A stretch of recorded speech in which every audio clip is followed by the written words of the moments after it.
بسم اللہ الرحمن الرحیم۔ السلام علیکم دوستو، اس ویڈیو میں ہم آپ کو بتائیں گے کہ اللہ تعالیٰ کے وہ کون سے نبی تھے جنہوں نے سب سے پہلے اسلحہ بنایا، کپڑا بنانا اور سینا سکھایا، جنہوں نے سب سے پہلے لکھا، پھر پڑھنا لکھنا اور تعلیم حاصل کرنے کا درس دیا، ناپ تول کے طریقے متعارف کروائے، جو حضرت نوح علیہ السلام سے 1000 سال پہلے پیدا ہوئے اور جنہیں علم نجوم اور حساب بطور معجزہ عطا فرمائے گئے۔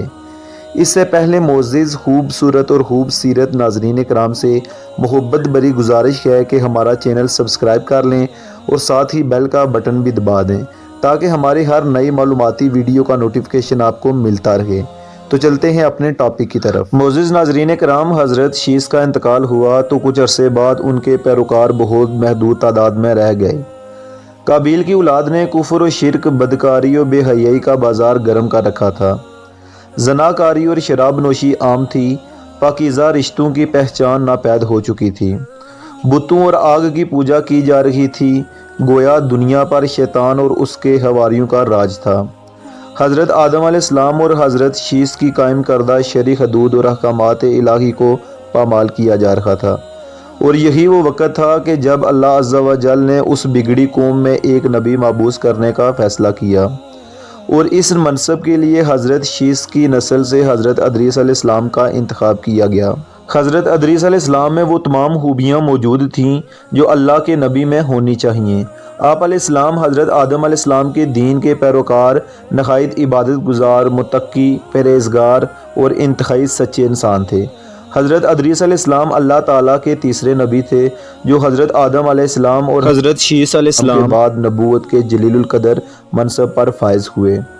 مورخین کے مطابق آپ علیہ السلام کی ولادت بابل یعنی عراق یا مصر کے ایک شہر میں ہوئی۔ آپ علیہ السلام کا اصل نام اخنوخ تھا، جبکہ قرآن کریم اور احادیث مبارکہ میں آپ کو ادریس کے نام سے پکارا گیا۔ روایات کے مطابق حضرت ادریس علیہ السلام نے دنیا میں لوگوں کو سب سے پہلے لکھنے، پڑھنے اور تعلیم حاصل کرنے کا درس دیا، بلکہ اپنی زندگی کا بیشتر حصہ اسی درس و تبلیغ میں صرف کر دیا۔ چنانچہ لوگ آپ علیہ السلام کو ادریس یعنی درس دینے والا کہہ کر پکارنے لگے۔ آپ کا حضرت شیس علیہ السلام کی 5ویں پشت سے تعلق تھا، اور آپ علیہ السلام کا شجرہ نسب یوں ہے: ادریس بن یارد بن مہلائل بن کنین بن انوش بن شیس بن آدم علیہ السلام۔ نبوت کے منصب پر فائز ہوتے ہی آپ علیہ السلام نے اپنی قوم کے بھٹکے ہوئے لوگوں میں وعظ و تبلیغ کا کام شروع کر دیا، لیکن راہ ہدایت کا یہ درس اور نیکی کی باتیں ان لوگوں کو بہت ناگوار گزرتیں، چنانچہ وہ آپ علیہ السلام کے دشمن ہو گئے۔ آپ اور آپ کے پیروکاروں کو طرح طرح سے اذیتیں دینے لگے، یہاں تک کہ آپ نے ان کی ایذا رسانیوں سے تنگ آ کر بابل سے ہجرت کا ارادہ کر لیا، اور اپنے پیروکاروں کو اپنے اس فیصلے سے مطلع فرمایا، چونکہ بابل دریائے فرات اور دریائے دجلہ کے کنارے ایک سرسبز و شاداب علاقہ تھا، لہٰذا لوگوں کے لیے اس علاقے سے ہجرت کرنا خاصا مشکل فیصلہ تھا، اور انہوں نے اس حوالے سے تحفظات کا اظہار بھی کیا۔ لیکن پھر حضرت ادریس علیہ السلام کے سمجھانے پر وہ لوگ آپ کے ساتھ ہجرت پر تیار ہو گئے۔ حضرت ادریس علیہ السلام اور ان کے پیروکاروں نے بابل یعنی عراق سے مصر کا رخ کیا اور دریائے نیل کے کنارے آباد ہو گئے، جو بابل سے بھی زیادہ سرسبز و شاداب علاقہ تھا۔ حضرت ادریس علیہ السلام نے یہاں کے لوگوں میں درس و تبلیغ کے کام کو جاری رکھا۔ آپ علیہ السلام اس وقت لوگوں میں رائج تمام زبانوں سے واقف تھے اور عوام کو انہی کی زبان میں درس دیتے تھے۔ معزز ناظرین کرام، حضرت ادریس علیہ السلام کی زندگی میں 2 چیزیں بہت نمایاں ہیں، ایک وعظ و تبلیغ اور دوسری آل قابیل کے ساتھ جہاد۔ چونکہ انہیں وعظ و تبلیغ میں ملکہ حاصل تھا، چنانچہ حضرت ادریس علیہ السلام کی پہلی کوشش یہی رہی کہ وعظ و نصیحت سے آل قابیل راہ راست پر آ جائے اور دنیا برائیوں سے پاک ہو کر ایک اللہ کی عبادت کرنے لگے۔ لیکن شیطان نے ان لوگوں کو پوری طرح اپنی گرفت میں لے لیا تھا۔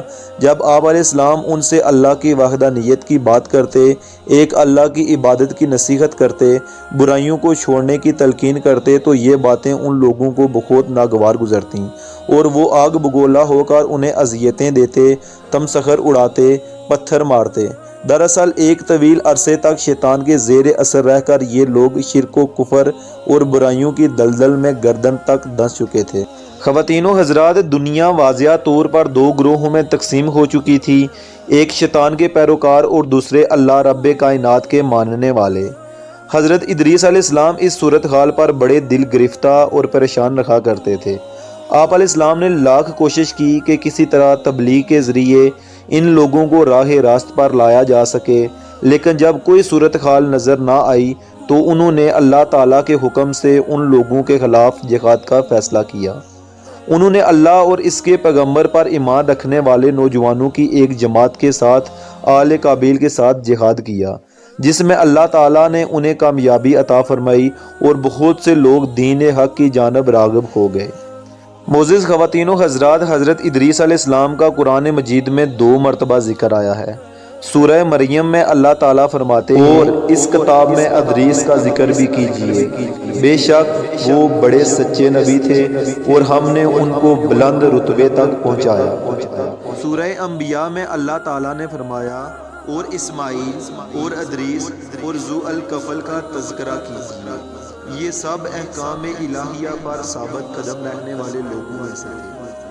معزز ناظرین کرام، قرآن کریم کی معروف اور مستند تفسیر معارف القرآن کے مطابق حضرت ادریس علیہ السلام حضرت نوح علیہ السلام سے 1000 سال پہلے پیدا ہوئے۔ اللہ تعالیٰ نے آپ علیہ السلام کو نبوت کے مرتبے پر سرفراز فرمایا اور آپ علیہ السلام پر 30 صحیفے نازل فرمائے۔ حضرت ادریس علیہ السلام وہ پہلے انسان ہیں جنہیں علم نجوم اور حساب بطور معجزہ عطا کیے گئے۔ سب سے پہلے انہوں نے ہی قلم سے لکھنا اور کپڑا سینا ایجاد کیا۔